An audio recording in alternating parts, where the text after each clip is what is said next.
everybody, I'm Lacy Schoen with Real Women, Real Success. And I had a request from one of our professional besties to do a video on time management for women. And I love the topic because I think time management is somewhat of a misnomer. I don't think you can manage time. We get 24 hours in a day and that's all we get. I really think it's more about prioritizing, and that's why I love the topic, because I think at my point in my life I've learned to prioritize what I focus on and what I do well enough that I feel really happy. I don't feel pressured by time. And the secret of that is I know what to say no to now.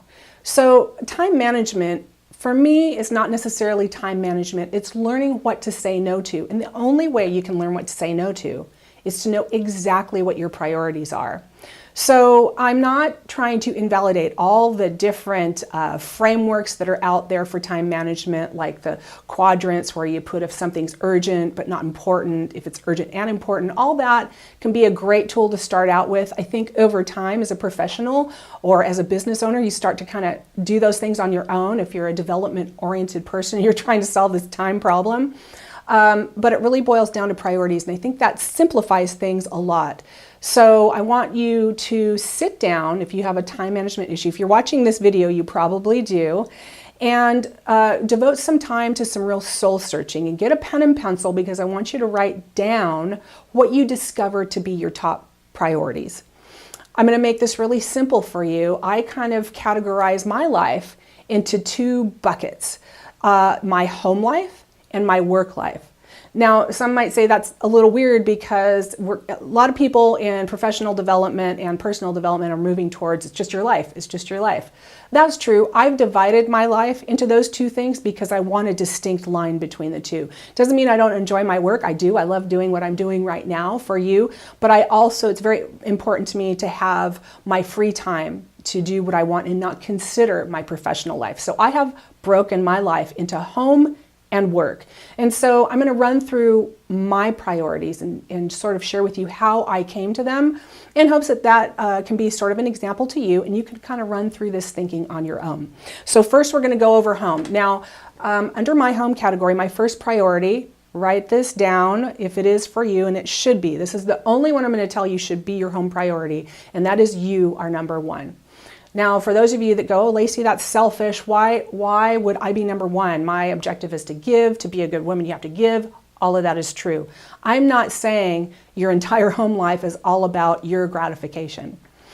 Think to a time when you've been on an airplane, if you have, and listen to the steward or stewardess give the announcements. And at one point they say, if your oxygen mask dropped down in front of you, put on your own oxygen mask first, and then help others. The reason they tell you that is because if you have no oxygen and can't breathe and pass out, you are of no help to anybody else. And this is how I want you to think about your personal life. You can't truly be of value to other people, whether it's your spouse, your kids, or at work, if you haven't taken care of yourself. So when you put yourself number one, what you have to ask yourself are, what are the most important things that I must do to feel whole? For me, a lot of it has to do with my spirituality. I wake up every morning, I read a little bit of my spiritual books, I meditate, I focus on gratitude, I do a little planning for the day. I am not well prepared to be the best me if I don't do those things. So that is the number one thing I must do every day. I must exercise. I don't exercise as much as most people. I don't feel the need to, but I must do it every now and then during the week, a couple times a week, maybe 3 times a week. That is something I work in. That is also part of my priorities. And then the last thing is, what enjoyment do I really need? I love wine. I make sure I have a chance to enjoy some wine at the end of the day a couple of times a week. Those are my top things. Those are what make me happy. Those are what make me whole. You may have different things. The point is, you need to be number one. Take care of yourself, the most important things that make you whole and happy, and then you'll be prepared to move on. My second one is my husband. We have spent a good amount of time, because we want to have a great, thriving relationship, understanding what each other's top needs are. Not all our needs, our top needs. And so my husband's needs come second, his top needs. It doesn't mean that we carve out time every single day to make sure his top needs are met. Of course, needs can come down to things that are physical, things that are mental, help around the house. There's all kinds of different categories, and that's a whole nother video. But top needs taken care of, whether that means I know that he really enjoys the bed being made. I might do that really quick because that makes him feel great. And carving out time to be together once a week, that's really important. So it doesn't mean that all of our extra time is focused on him. It means the top needs are taken care of. And then comes kids, friends, and family. Now for me, I have grown kids and I still have a lot of interaction with one of them. One of them actually works for me. And if you're asking a question, yes, it works out great. We have a great working relationship, but I put all those three in the same category. Now I understand if you have young children, kids probably come before other family and friends, and that's perfectly okay. They did for me too when the kids were young. But again, I invite you to go through the process of saying to yourself and getting this really clear. What are the top things I must do for my kids if I do nothing else? Because those, again, are your priorities. And if you don't have priorities, you don't know what to say no to. Now, are you going to be juggling all these categories? Absolutely. You're juggling all the time. But you go back to this list and you go, what are the top most important things for me to do? And then you can make a decision and you'll be surprised how much this really helps. Now, those of you with young kids, I really want to encourage you. I learned this myself, so I'm speaking from experience. It's okay to have your kids have a really top priority, not above you, not above your spouse, but it is okay to have them be that third category because again, you need to have a solid relationship and be solid yourself to be a great parent, okay? But it will not hurt them to not be with you sometimes or to not have you every second that they need you. In fact, I would contend that young children that have some challenges in childhood and have to work through them on their own or figure out how to be happy and have parents who say, no, so today we are going on date night, or no, today this does have to happen. You will have to deal with this alternative circumstance. It just creates kids that are more able to deal with adversity when they become adults. They're more flexible. Things don't hit them in the face as a big, huge emergency like they do kids who have had every single need met. So don't be afraid to have those top priorities and maybe say no to other things, okay? I want to talk a little bit about friends and family. Now, I am one of those people that believes in productive, reciprocal, mutually beneficial relationships. What that means for me is I don't say that I have a relationship with a family member just because they're family. I have a relationship with any individual strictly and only because it's a mutually beneficial and healthy relationship. So what that means is I have relationships with some family members and some I don't. And I really put friends and family almost in the same category. I have friends that are like family, that have been there more for me than family members. So I put them all together. And I have three categories for friends and family that help me identify the top people and the top amount of time I want to spend with these individuals. Because remember, there are four down on the list. First is me, husband, kids, now friends and family. Not a lot of extra time left over, especially when we go to the work side. Okay, so I learned these three categories from an online mentor that I have, Brendan Burchard. And he classifies friends into three categories: close friends, maintenance friends, and history friends. Okay, the close friends are the only ones that really get your time, get priority, okay? And those are people, from my perspective, this is my advice to you, you don't have to take it, but that you have a reciprocal and healthy relationship with, that bring something to your life and that add value in some way to you, and that you want to reciprocate that with. It doesn't mean they take up a lot of time. One of my best besties, I see maybe once a month. But that time is really rich, it's really fun, it's really beneficial to both of us. So again, this is not how much time, it's who you're going to spend time with. I have a total of 3 besties. That's it. Now I have a lot of maintenance friends. I send them a Christmas card. I may talk to them on the phone once in a while. They're people that I really like, but maybe they're not on my close friends list, because I had to choose my top 3. And I did do that. I chose my top 3 because I had to decide who am I going to actually spend time with, given that I have so little time. And I don't really have a lot of interactions with them other than on social media and those other scenarios that I told you about. And then history friends, there's other people that could be lumped in this, people that you know from work, acquaintances, neighbors, whatever. They may be friendly, you may like them, or you may only have a history with them, but they don't really merit your time.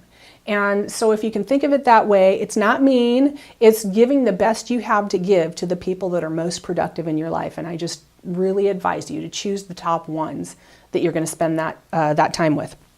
Okay, let's move over to the work side. There's kind of two areas of work. Number one, you may have your own business. Number two, you may have a job and work for someone else. So if you have your own business like I do, I choose the top 1, 2, or 3 things that are important to my business, and it makes it super, super simple to make decisions. Now, it doesn't mean it's always quick to make decisions. I utilize these to go through a thinking process. So in my business, I have 2 top priorities. Number 1 is making money. Now, some of you again might say, oh gosh, that seems a little selfish. Well, you know what? If I don't make money, I can't help other people. So making money has to be top of mind. The second thing is adding value, okay? So are there other things that come in my business? I have administration, I have this, I have that, I have all kinds of things in my business. But if it's not number 1, making money, or number 2, adding value to my customers and constituents, then it may fall off the list. It also, if you own your own business, could be that it just tells you where you need to delegate, because you as the owner and the talent or whatever you do need to be focusing your core attention to be successful on your top priorities, making money and serving your customers, adding value to your customers. Those are mine. So for me, it's pretty simple. That's how I decide what I'm going to work on during the day. That's how I decided to make this video for you today. If you've got a job, it's a little more complex only because there's different levels of leadership. There's different levels of companies being good or bad at communicating what's most important within the company.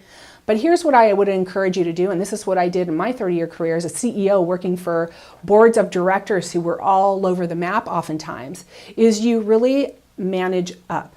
And you go to your boss, or you go to your board, or you go to whoever you report to, and you ask, what are the 1, 2, or 3 top things that if I did nothing else, or if I were to put at the top of the list every day to focus on, what would you say those would be? And see if you could start trying to figure out in your work environment what the most important things are to focus on. Now, if you're a workaholic, either in your own business, and in your own business, I sort of say, Lori Grenier says, entrepreneurs and business owners are the only people that will work 80 hours a week in order to avoid working 40. And personally, I understand that as an entrepreneur and as a business owner. I think that's true, and there's some differences there. But let me go back to the people who actually have a job where you're working for someone else and tell you that there are just as many people succeeding who don't do all the extras, who don't do all the parties, who don't stay overtime and are still succeeding. So don't trick yourself into thinking that if you don't work overtime, if you don't go to the company party, if you don't do this, that, or the other thing, that you won't succeed. There's so many people doing it, and I'm not saying don't network, but we're talking about picking priorities now. And if you're in a week where you haven't spent time with your husband, you haven't done your meditating or whatever, and I'm talking about my priorities now, but if I haven't done the top things in my home life and I've got to go to some work thing, not going to do it. Sorry. These other things are my priorities. I can't even be good at a party if I'm not whole in these other areas of my personal life, okay? So let's see. The other thing that you can do if you are working in a job is if you have a strategic plan, and if your boss or supervisor or board actually adheres to that plan, then that's a good place to go and look for what the top priorities are. If you have a mentor, I will always recommend that you have some sort of a coach or a mentor. And if you do, I would go to them and have them help you decide where you want to go in your career and what are the top things that you need to spend your time and resources on to get where you want to go, because that plays into your priorities too, right? You got to do that. So let me just quickly put these on this board here. I kind of put this board up. So you have home and work, okay? And then you have for here, it's me, number 1, number 2, hubby or spouse, 3, kids, and this is because I'm grown. For you, it might be kids and then 4, friends, family, or friends and family, whatever it is for you. But for me, it's kids, family, friends, okay? And for work, for me, I own a business, okay? So 1, make money. 2, add value, okay?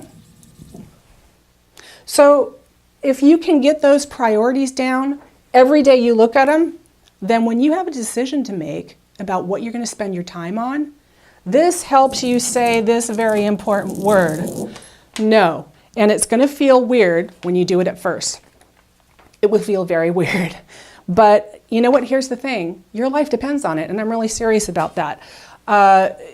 You have to know what to say no to be your best. And if you're watching this video, you care about being your best. You wouldn't even be thinking about time management if you didn't want to do better in some regard or achieve a new level of success and happiness in your life. So I really encourage you to go through this prioritizing process. Now, here's just some last considerations for you to think about as you go through this process. Remember that other people's poor planning is not your emergency, and that even includes kids. I am going through this right now. My daughter is going to have a baby. She's getting married. There's a lot of things that she's doing in an order that I may not have coached her to do, and that's okay. But not my emergency if it doesn't completely work out for her. It doesn't mean I'm not going to be there for her, but it does mean there are certain things I'm not going to spend my time on because that's her life. That's what she's doing. It's not part of my priority. I will be there for her. I will be there for the baby. I will obviously do all that I can. All I'm simply saying is her decisions aren't my priorities. That's good at work too. Your coworkers, even your boss sometimes, their lack of planning, well, I guess if it's your boss it is, but oftentimes other people's lack of planning is not your emergency. And if you can remember that, I think you'll be benefited. I encourage you to put your friends in buckets and choose your top 2 or 3 or 4, depending on how much time you have. I really encourage you to do that. It's uncomfortable, yes. Will your life benefit wildly? Absolutely. I want to introduce you to the idea of the sprint. So when we talk about time management, we're talking about something that is sort of a daily habit or a way you construct your life. There are those times that I would call the sprint. I used to work in politics. An election year, like several months before an election, is a sprint. What that means is you're working a lot more hours than usual. My husband has an online business. We do launches where we go out and on the internet and gather up new clients. And when you're going through a launch, like a 4-week period, it is a day and night thing. That's a sprint. It's not forever. You're devoting a concentrated amount of time to achieving a quick goal or a certain goal. Like for accountants, a lot of times the end of the month is a sprint. So they have 2 or 3 days where they're really trying to get all their numbers in. Things like that. Sprints are okay. What you have to ask yourself is this a sprint or is this a lifestyle that I no longer want to be part of my lifestyle? For those of you that own a business, decide how much you want to work. Maybe start with a construct of this is how many hours I want to work. This is how many hours I want to have for home life or play or whatever, however your priorities work out. Not everybody's able to do that, but I think it's really positive for you to do that. You'll never get there. Confucius said, if you don't have a plan, you'll certainly end up somewhere else. So have a plan for the type of life you want to have, the amount you want to work, and set it up that way in terms of your priorities. You can do that if you have a job too. How many extracurricular activities will you do? How many times in a month will you work overtime unless it's a sprint, right? Have those ideas in mind so you know what to say no to. And watch your happiness grow, right? This is all about making you happier, more rested, more successful, and really focusing your talent and your energy and your resources in the direction that are going to get you where you want to go and not letting things distract you. I'm going to give you 2 examples and then I'm going to sign off. When I was coming up in my career, it was a big thing to get on a board of directors. As a CEO who worked for a board of directors, but really showed your leadership to be on a board of directors. So I got onto a few boards of directors. One of them was a local chamber of commerce.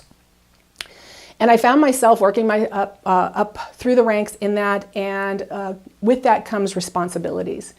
And I finally said to myself, this is great and it's achieving my career goals, but I'm having to spend so much time after work on this endeavor, I'm not paying attention to my kids. And although they don't need me all the time, they need me a good amount of time. So I ended up giving up that extra board position. And it's interesting to me to listen sometimes to people who were like me back in those days say, oh, I just don't have any time. I don't have any time. I don't have time for my kids. I feel so guilty. And I've seen women in tears over this.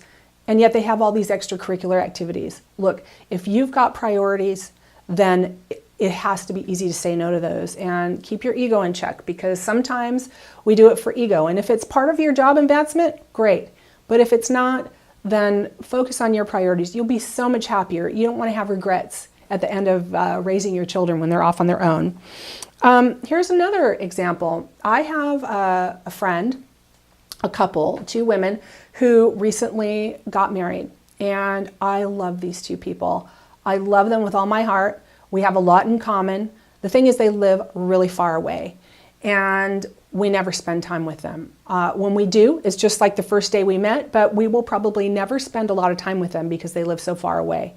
So I opted not to go to the wedding.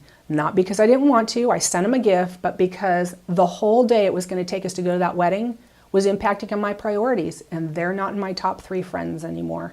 Well, actually they never were. And it wasn't because they're not, shouldn't be in that category, it's because they live so far away. So I actually make decisions like that, and it makes my life better. So I encourage you to make those brave decisions, have those priorities. I know it's a little uncomfortable at first. Don't let anybody tell you you're being mean, you're being efficient, you're being what a lot of men are. A lot of men know how to say no. So let us learn how to say no and prioritize our lives so we get where we want to go without so much stress and without so much angst, okay? So I hope that was helpful. I know it was a little long, but this is a really important topic. And if you're not part of my Professional Besties Club, please click on the link below. We'd love to have you. This is a group of women that on the internet are supporting each other. I'm sending out free resources other than my YouTube channel to these women, training resources, things that help you in your career and your personal life. Love to have you on board. We also believe in supporting each other as women. So I hope you'll join us. And until next time, have a great week. And always remember, I'm your biggest fan.